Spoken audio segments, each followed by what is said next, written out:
जी का मेरे को देखा हुआ है in various ways. माता जी is very expert in so many kind of services, whether cooking, singing, dancing. बहुत ही versatile है गुरुला माता जी. So let's hear some glorification of Srila Prabhupada from her grace Gurula Mata ji. Hari Bol. हरी बोल।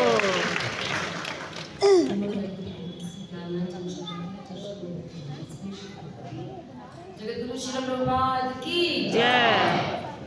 तो श्रील प्रभुपाद जी पास time social के disciples के साथ बहुत ही वरिष्ठ एक जदुरानी माता जी का पास टाइम मुझे याद आ रहा है कि जदुरानी माता जी ने एक पेंटिंग बनाई थी। तो प्रभुपाद जी से मैं लेक्चर दे रही थी तो उनके पास लेकर आई और उनको दिखाया। प्रभुपाद का वंडरफुल, बहुत सुंदर है, आप पीछे टांग दीजिए। तो माता जी ने क्या किया, वो जो प्रभुपाद जी का आसन था उस पर पैर रखी और पीछे उन्होंने टांग दिया। तो कुछ डिवोटीज थे, उन्होंने ऑब्जेक्ट किया और जदुरानी माता से कहा कि आपने गलत किया है। जो गुरु होता है उनके जो आसन होता है उस पर पैर नहीं रखना चाहिए था आपको।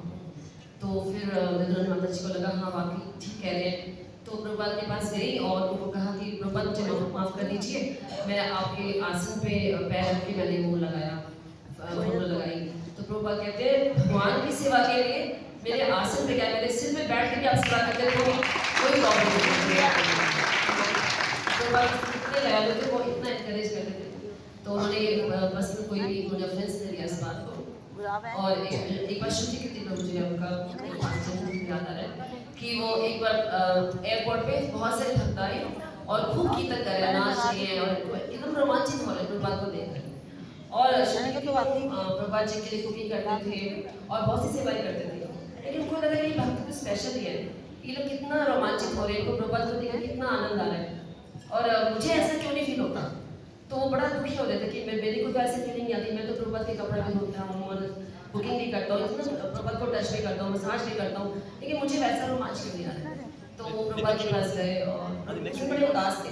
तो प्रभुपाद ने बोला आप इतने उदास क्यों हैं। तो बोले कि प्रभुपाद इतने भक्त आपको रिसीव करने आए थे एयरपोर्ट पे, वो कितना रोमांचित हो रहे थे, कितना आनंद आ रहा है उनको, और मुझे जो है बिल्कुल भी रोमांच ऐसा आपको देखकर ऐसा नहीं आता है, ऐसा क्यों होता है। तो प्रभुपाद ने उनको बोला इधर मेरे पास बैठो और प्रभुपाद ने अपने पास बिठाया, बहुत क्लोजली बिठाया और उनको पकड़ लिया, छुआ। जैसे छुआ उन्होंने एक ऐसी बात बोली जिससे श्रुति कीर्ति प्रभु जो सचमुच रोने लगे। तो प्रभुपाद ने कहा वो सारे भक्त हैं मुझे प्रेम करते हैं लेकिन मैं तुम्हें प्रेम करता हूँ। तो ये सुनते ही श्रुति कीर्ति प्रभु रोने लगे, वैसे रोमांच हो गया जैसे वो चाहते थे, वैसे प्रभुपाद ने उनको महसूस कराया। तो प्रभुपाद जी 70 साल की उम्र में ऐसे और वो राधा दामोदर मंदिर में बहुत ही कंफर्टेबली रह रहे थे और एक अपना सारा जगह कंफर्ट जोन छोड़कर प्रभुपाद जी गए वहाँ से अमेरिका गए, वहाँ से अपने गुरु की आज्ञा का पालन करने के लिए। तो ऐसा बताते हैं पद्म पुराण में आता है कि एक बार भक्ति देवी ने नारद जी से कहा कि कलयुग बहुत घोर कलयुग आने वाला है, अब तुम जम्मू द्वीप को छोड़कर और अब तुम जाओ जम्मू द्वीप को छोड़कर आप अब जाइए और दूसरे द्वीप में जाइए, वहाँ जाके प्रचार कीजिए। तो नारद जी कहते हैं कि नहीं, मैंने सुना कि कलयुग की स्थिति बहुत खराब है और मैं नहीं जाऊँगा वहाँ पर।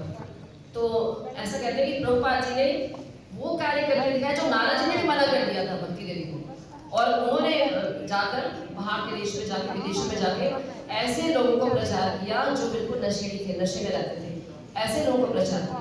तो ऐसे एक भक्त था जो नशे में रहता था। तो किसी ने प्रभुपाद से आके बोला कि प्रभुपाद वो जो भक्त है वो नशा कर रहा है। तो प्रभुपाद ने कहा उसे लेकर आओ मेरे पास।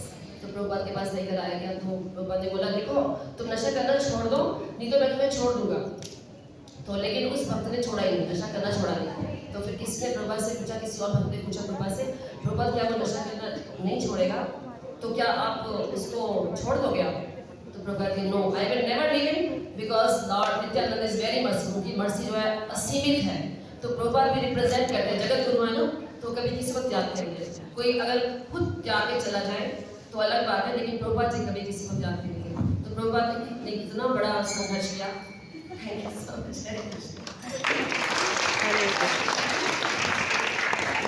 Now we have a guest Nitik